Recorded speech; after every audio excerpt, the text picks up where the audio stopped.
In this episode, I'll be showing how you can make some collapsed walls.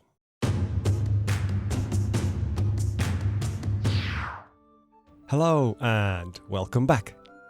So, as usual, I'll be making these by gluing paper printouts to bits of card, and there'll be a link to this printout in the description. It's a pay what you want file, so grab it for free or pay a small amount. It's up to you. Anyway, the first thing we're going to do is make a few piles of dirt. And for a simple mound in the middle of a room, we'll need to cut out an irregular shaped piece of card to act as the base. Then, for some dirt that's piled up against a wall, we'll need to make a kind of L-shaped base, with the thin card at the bottom again, and some thicker card glued to that at a right angle. And finally, for some dirt that's built up in the corner of a room, we'll need to make something like this. So, it's similar to the last one, but this time we've added a second upright piece. So we have a thin card base and a corner of thicker card glued to the top. But for now, I'll just concentrate on this one here. So I'll put the others to one side, and all we'll need to do is tear off some strips of scrap paper, scrunch those up, and start gluing pieces to the top of the cardboard, to build up a little mound. You can see the kind of thing that I mean on the screen. So I'll leave the video running while I do just that.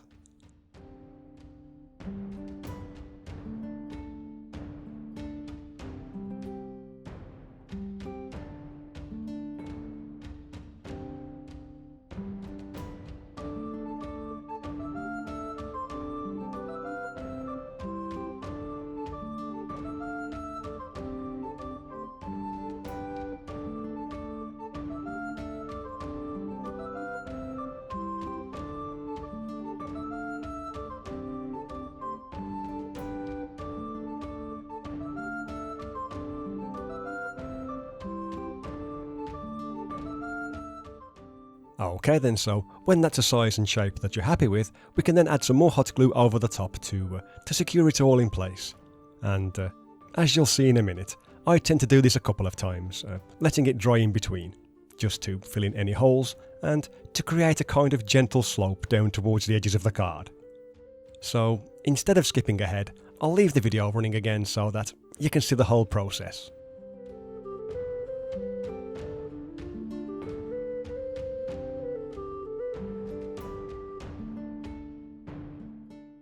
Now, I'm not sure if this last pass is entirely necessary, but all I'm doing here is kind of roughing up the surface of the hot glue, as it has a tendency of smoothing itself out when drying in large blobs. So I'm only really adding tiny bits of glue here and there, and also remelting the surface with the tip of the glue gun. So this is the kind of thing that we're aiming for, and you can hopefully see how I've tried to make the surface pretty uneven. And off camera, I'm going to quickly do the same thing with these two pieces. Okay then, so here's the piece that you just saw, and here's the L-shaped piece that's going to be pushed up against a straight wall. And here's the last one, which, as I say, that's going to be rubble that's piled up in the corner of a room. And we're going to be covering these with some of the dirt texture, which, as you can see, I've already scrunched up a couple of times to make it nice and malleable. Right then, so we'll then just need to cut out a piece of that that's going to be big enough to cover one of the pieces that we just made, in this example, the roughly circular piece. Then we'll apply plenty of glue to the back, place the little mound in the centre, and make lots of little cuts all the way around where it's overhanging the edges, as you can see. We'll then push the texture down into all the nooks and crannies, and then fold all of those little overlapping tabs around the edge and stick them to the bottom of the piece. And that should result in this kind of thing that you can see here. So, just a simple pile of dirt. And I have gone ahead and done the same thing with the other two pieces as well. So, as a quick example, I can now put the freestanding piece anywhere inside this room. The straight piece can go up against a wall, and the corner piece can, not surprisingly, go in the corner. And when making these, you might end up with some cardboard showing at the back, like with this one. And to make it look a bit neater, you can simply colour those sides in with a black Sharpie.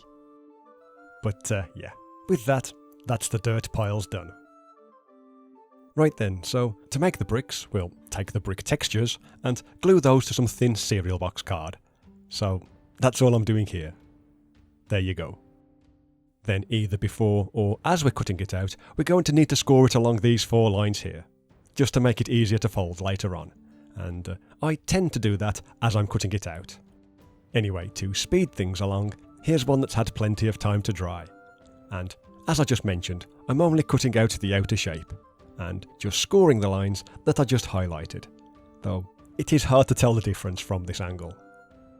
But yeah, here I am just making sure that all of the corners are cut out properly, and there you go, that's it cut out. And if I then fold it along those scored lines, we should end up with a nice little brick shape. And all we'll need to do with this is hold one of the ends together and squeeze some hot glue into the corners, and hold that in place until it dries. Then, when it has dried, we'll do the same thing with the other end, just kind of pushing the glue into the corners with the tip of the glue gun, and as I say, then holding it all together while the glue sets. And that should result in one little brick. So they're fairly easy to make, but if you need a lot of them, it will take a bit of time. Anyway, as well as whole bricks, we can also make some broken ones as well. And for these, we can just cut a brick in half, or cut off the one end, like you can see me doing here. And when doing this, I try to give the broken end a couple of different angles, as you can see. We can then tear off some more scrap paper, scrunch that up, and use that to fill in the broken end. And that's what you can see me doing here, just hot gluing it into place, and then adding some more glue over the top, to make it nice and solid. And when that's set, I like to go over it again. Not really adding much more glue, I'm mainly just using the tip of the glue gun to add some more texture again. Something like you can see here. Hopefully you can see what I've done there.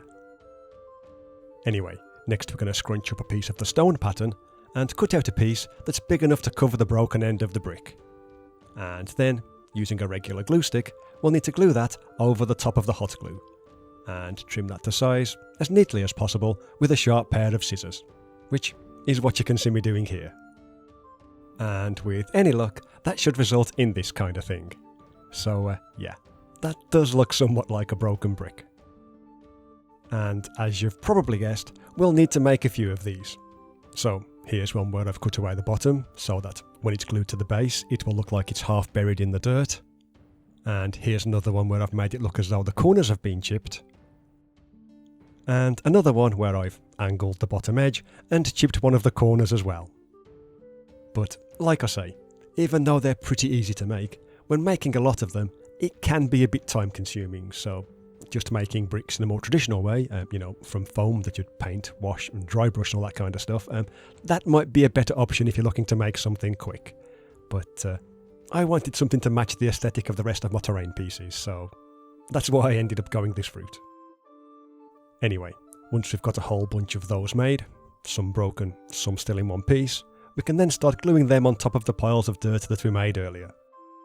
And there's no real kind of set procedure or anything like that for this part, it's just a matter of gluing them down so they look like a pile of bricks. Though, as you just saw, I do like to do a quick test fit before gluing anything into place, but other than that, it's fairly self-explanatory. So I'll keep the video running at like 5 times speed or something like that, just so that you can see how I go about making this particular piece, as there's not really much more to say about this part.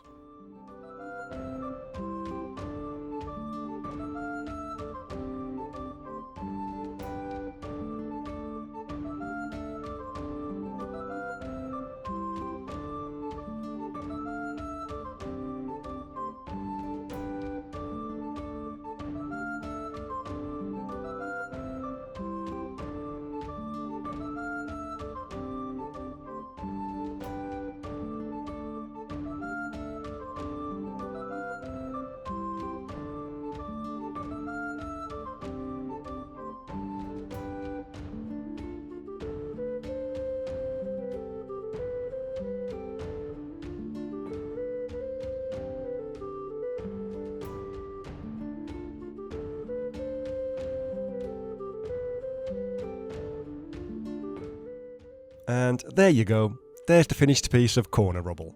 And as you can see, I've used a mix of broken and intact bricks, as well as some of the decorative ones as well. And while I'm at it, I'll show some of the other pieces that I've made, like this one that can be placed alongside a straight wall section, as well as this generic pile as well, which can be placed anywhere. So if I bring in one of the floor tiles again, you can see how they look when in place. Though I also want to point out that you don't have to only use the bricks. For example, here's one that can be used to represent a pile of rubbish, and that's been made with some of the other bits and pieces that you can find here on the channel. And here's another one, one where I've used a few broken crates from episode 19, which I'll just add to the corner of the tile. So, as you can see, like a lot of things that I make, the idea is that you can mix and match things from various videos to make even more stuff. That's my hope anyway. I mean, these should also be useful for adding some rubble to the ruins in episode 82 and 83. But yeah, that's all I've got for this one, so here's a picture of them in action, and as you might be able to tell, they do look a bit better alongside some of the dwarven themed stuff that I've been making recently, as that's what prompted me to make them in the first place. So I just want to end by saying thanks for watching. There's links to my various social media stuff, Patreon and so on in the description if you're interested in that kind of thing, and yeah, I'll see you in the next one. Bye for now.